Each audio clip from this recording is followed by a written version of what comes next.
Good morning student. आज हम लोग देखने जा रहे हैं उपयोजित लेखन।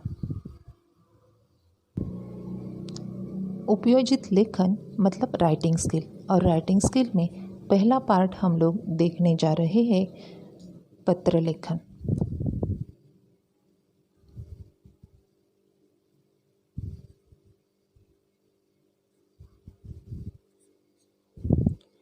पत्र लेखन एक जीवनोपयोगी कला है। दैनिक जीवन व्यवहार में उसका बड़ा महत्व है। पत्र को जैसे तैसे बिना किसी पद्धति के घसीट डालने का कोई अर्थ नहीं है। पत्र इतना शुद्ध, शिष्ट और व्यवस्थित होना चाहिए कि पत्र लेखक का पूर्ण व्यक्तित्व उसमें साकार हो उठे। इसी में ही पत्र लेखन की सफलता है। तो चलो, पत्र लेखन। हिंदी के प्रश्न पत्र में पत्र लेखन का प्रश्न अनिवार्य होता है। इस प्रश्न के लिए 5 अंक रखे जाते हैं। प्रश्न में पत्र पाने वाले और लिखने वाले का नाम, पता और 2 विषय दिए जाते हैं। उनमें से किसी एक विषय पर पत्र लिखने के लिए कहा जाता है। तो पत्र लेखन लिखने से पहले हम लोग देख लेते हैं कि पत्र लेखन के भेद कितने हैं। तो पत्र लेखन के भेद है 2। एक है अनौपचारिक पत्र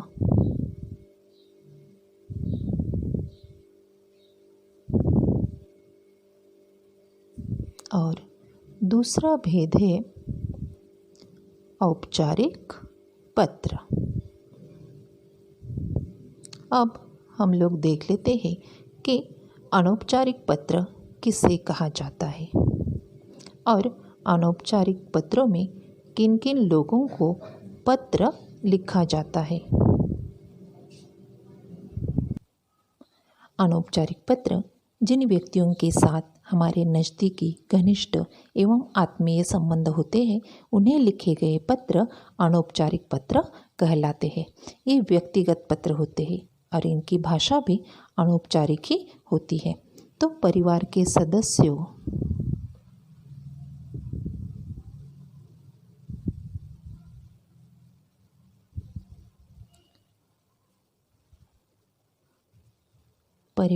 सदस्यों, तथा सगे संबंधियों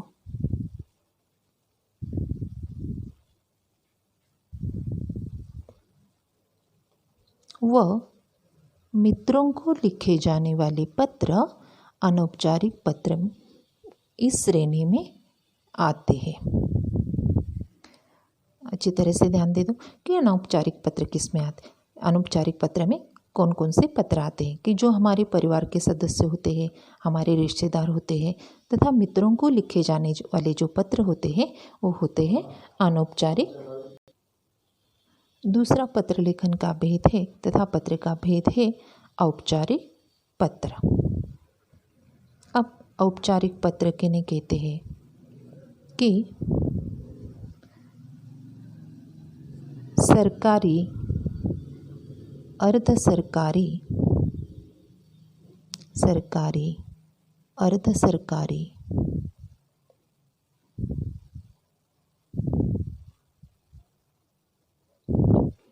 संपादक का पत्र,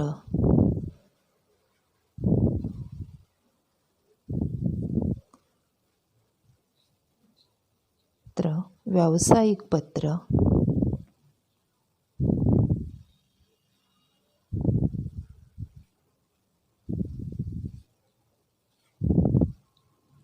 आदि पत्र औपचारिक पत्रों में आ जाते हैं। इसमें साथ साथ आवेदन पत्र तथा प्रार्थना पत्र भी आ जाते हैं। तो इस तरह से पत्र के 2 भेद हैं। एक है अनौपचारिक पत्र, दूसरा है औपचारिक पत्र। अब पहले हम लोग देख लेते हैं पत्र लेखन की भाषा किस तरह से होनी चाहिए।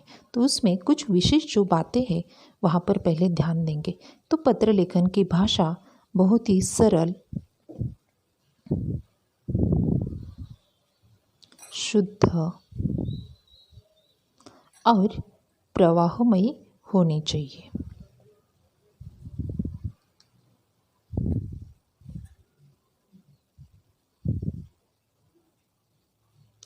अच्छी तरह से ध्यान देना है कि कुछ जो विशेष बातें हैं पत्र लेखन करते समय, तो उसकी पत्र लेखन की जो भाषा होनी चाहिए वो सरल, शुद्ध और प्रभावमयी होनी चाहिए। उचित स्थानों पर दूसरी महत्वपूर्ण बात है कि उचित स्थानों पर विराम चिन्हों का प्रयोग बहुत ही आवश्यक है। विराम चिन्हों का प्रयोग बहुत ही आवश्यक है। तीसरी बात है कि जिसे पत्र हम लोग लिख रहे हैं,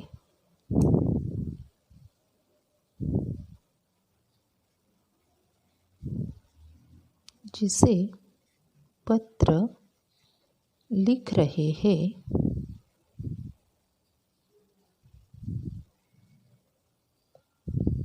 उसके सम्मान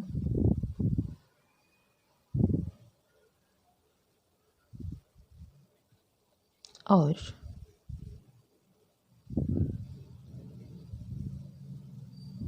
गौरव का ध्यान रखना चाहिए।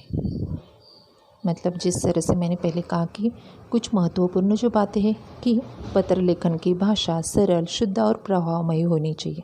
पत्र में कहीं भी अस्पष्टता नहीं होनी चाहिए। पत्र में अत्यंत साहित्यिक या अलंकृत शैली का आवश्यक उपयोग नहीं है। बोलचाल की भाषा में ही प्रयोग करना चाहिए। उचित स्थानों पर विराम चिन्ह का प्रयोग होना चाहिए। जिसे पत्र लिख रहे हैं उसके सम्मान और गौरव का ध्यान रखना चाहिए। पत्र में कहीं भी कठोर बातें नहीं लिखनी चाहिए। चौथी बात है कि पत्र में कठोर बातें नहीं लिखनी चाहिए।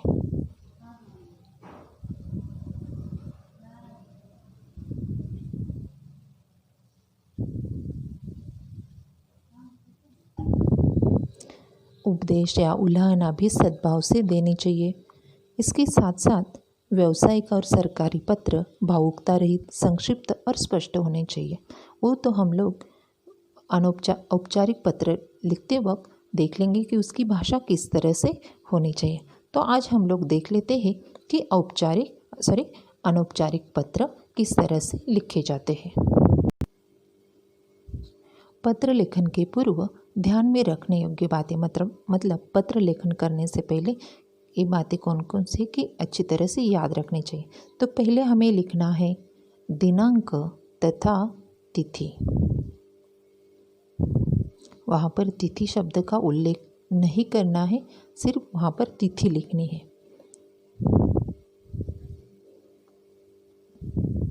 दूसरी बात है कि संबोधन, ये बातें हम लोग देख रहे हैं अनौपचारिक पत्र के संबंध में। संबोधन व अभिवादन, अनौपचारिक पत्र और औपचारिक पत्र में यहाँ पर थोड़ा सा बदलाव है, वो हम लोग बाद में देख लेंगे। पहले हम लोग ये बातें देख रहे हैं कि अनौपचारिक पत्र के संबंध में। अब संबोधन और अभिवादन तथा संबोधन व अभिवादन किसे कहा जाता है कि छात्र जिसे पत्र लिखना चाहते हैं उसके संबंध में विषय के अनुसार शिष्टतापूर्ण संबोधन लिखना चाहिए। जैसे आदरणीय गुरुजी, पूज्य पिताजी, अगर मित्र को हो तो प्रिय अथवा मित्र का नाम, जैसे प्रिय गीता, प्रिय राम आदि। दूसरी पंक्ति में उचित अभिवादन जैसे सादर प्रणाम, सस्नेह, नमस्ते, शुभाशीर्वाद इस तरह से होना चाहिए। अब देख लेते कि संबोधन किसे कहा जाता है और अभिवादन। संबोधन मतलब जैसे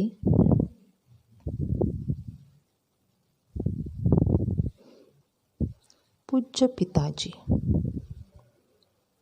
ये हो गया हमारा संबोधन। और अभिवादन मतलब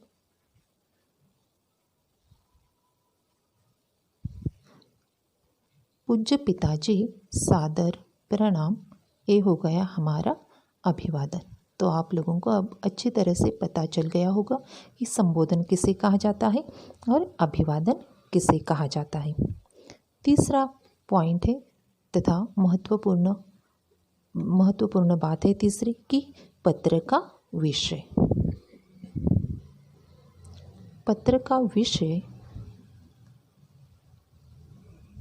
पत्र के विषय को 3 भागों में बांटा जाता है। एक होता है, पत्र का विषय 3 भागों में बांटा जाता है। एक होता है आरंभ, दूसरा होता है मध्य और तीसरा होता है अंत। अब आरंभ में क्या लिखा जाता है वो देख लेते हैं कि इसके अंतर्गत कुशल समाचार लिखे जाते हैं। आरंभ में मतलब शुरुआत में, जैसे हम लोग खत लिख रहे हैं वहाँ पर कुशल समाचार लिखे जाते हैं, लेकिन व्यावसायिक पत्रों में सीधे विषय पर आना चाहिए तथा व्यावसायिक पत्र में आरंभ में विषय दिया जाता है। विषय जो दिया जाता है उसके संदर्भ में सीधे लिखे जाते हैं। दूसरी बात है कि पत्र का मध्य, यह पत्र का मुख्य भाग होता है। इसमें पत्र के मूल विषय को ध्यान में रखकर उचित ढंग से शुरुआत करनी चाहिए। मतलब जो हमारा सब्जेक्ट दिया गया है तथा जो विषय हमें दिया गया है उसी के बारे में ही मध्य में हमें वहाँ पर पत्र में लिखना है। अंत जो है, पत्र का अंत में लिखना है कि जिसे पत्र हम लोग लिख रहे हैं उसके संबंधियों के प्रति कुशल क्षेम की अभिलाषा प्रकट की जाती है। तो पत्र साधारणतः पत्र का जो विषय है तथा ये जो आरंभ, मध्य और अंत, ये 3 परिच्छेदों में पत्र को बांटा जाता है। उसके बाद है महत्वपूर्ण बात, वो है समाप्ति, कि किस तरह से पत्र समाप्त किया जाता है। पत्र समाप्त करते वक्त बड़े ही शिष्ट ढंग से संबंध के अनुसार आपका शुभेच्छु,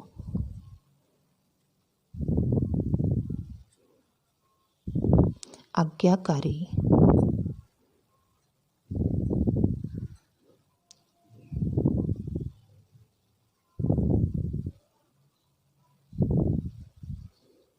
अथवा बहुवदीय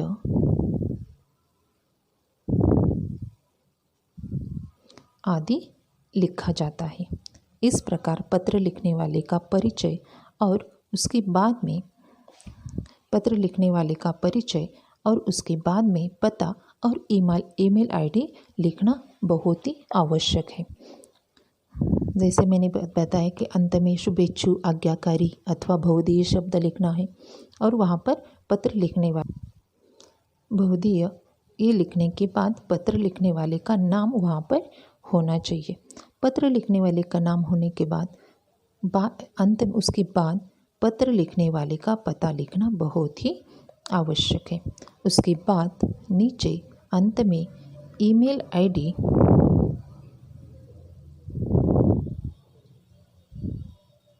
ये कंपलसरी हमें लिखना ही है। तो इस तरह से हमारा पत्र लेखन होगा कि दिनांक होगी तथा तिथि होगी, संबोधन, और ये हम लोग बातें कर रहे अनौपचारिक पत्र के संबंध में। संबोधन और अभिवादन वहाँ पर लिखा जाएगा। संबोधन किसे कहा गया है वो भी बताया मैंने, अभिवादन वो भी बताया। पत्र के विषय में पत्र का जो विषय वहाँ पर आरंभ, मध्य, अंत, इस तरह से 3 परिच्छेदों में हमें पत्र लेखन वहाँ पर करना है। अंत में समाप्ति के वक्त जो शुभेच्छु, आज्ञाकारी अथवा बहुवदीय शब्द से हमें समाप्ति करनी है। और उसके बाद अंत में बहुवदीय वगैरह होने के बाद पता लिखना बहुत ही आवश्यक है। पते के बाद वहाँ पर ईमेल आईडी लिखना बहुत ही कंपलसरी है। अनौपचारिक पत्र लेखन करते वक्त संबोधन और अभिवादन किस तरह से लिखा जाता है वो मैं आप लोगों को यहाँ पर तालिका के आधार पर बताती हूँ। पिता और माता को लिखते हैं पूज्य माता जी तथा पिताजी, ये होगा उनका संबोधन।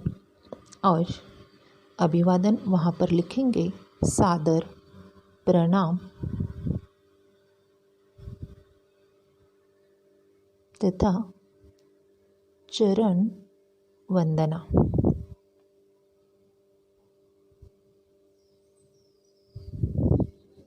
बड़े भाई तथा बहन को लिखेंगे आदरणीय।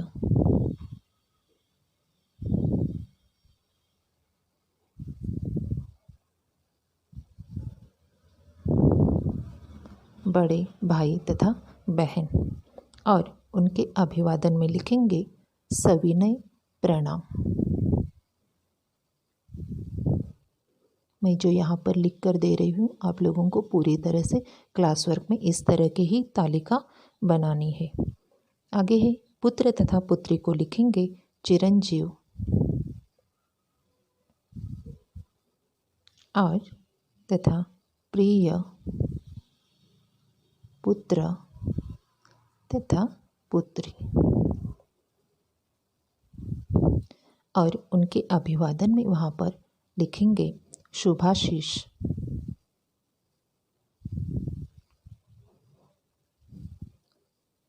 तथा आशीर्वाद, ये दोनों भी शब्द वहाँ पर चल सकते हैं। दोनों नहीं लिखने एक साथ, तो दोनों में से कौन सा ही एक ही लिखना है। छोटे भाई बहन को लिखेंगे प्रिय भाई तथा बहन, और वहाँ पर लिखेंगे शुभाशीष, मतलब आशीर्वाद के आशीर्वाद यहाँ पर देना है छोटे भाई बहन को।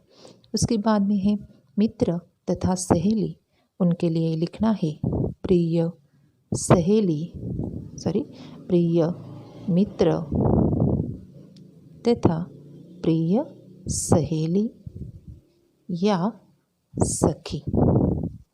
इस तरह से संबोधन होगा और अभिवादन होगा, मतलब नमस्कार तथा नमस्ते। यहाँ पर एक बात अच्छी तरह से ध्यान रखने की, जो हमसे बड़े होते हैं, उम्र से बड़े होते हैं, उन्हें लिखना है सादर प्रणाम चरण वंदना, मतलब माताजी पिताजी चाचा जी मामा जी मामी जी, उनको लिखना है सादर प्रणाम तथा चरण वंदना। और जो हमारे बड़े भाई बहन होते हैं उन्हें लिखना है आदरणीय बड़े भैया तथा आदरणीय बड़ी बहना, सविनय प्रणाम। जो अगर पिता अपने पुत्र को पत्र लिख रहे हैं तो तथा लड़की को बेटी को पत्र लिख रहा है तो प्रिय पुत्र तथा पुत्री, इस तरह से वहाँ पर संबोधन होगा। और अभिवादन होगा शुभाशीष तथा शुभ आशीर्वाद। इन दोनों में से कौन सा भी एक ही लिखना है। जो हमसे उम्र से छोटे भाई बहन हैं तो उन्हें लिखना है प्रिय भाई तथा बहन, और उन्हें लिखना है अभिवादन शुभाशीष। और जो हमारे मित्र तथा सहेली है, मतलब जो हमारे ही उम्र की है, तो उन्हें लिखना है प्रिय मित्र तथा प्रिय सहेली प्रिय सखी। इस तरह से वहाँ पर संबोधन होगा। और अभिवादन वहाँ पर लिखेंगे नमस्कार तथा नमस्ते तथा सप्रेम नमस्ते भी आप लोग वहाँ पर लिख सकते हैं। तो इस तरह से ये जो तालिका है, तो ये तालिका पूरी तरह से संबोधन तथा अभिवादन के लिए यहाँ पर लिख लिए हैं, और ये सब आप लोगों को अनौपचारिक पत्र में बहुत ही उपयोगी है।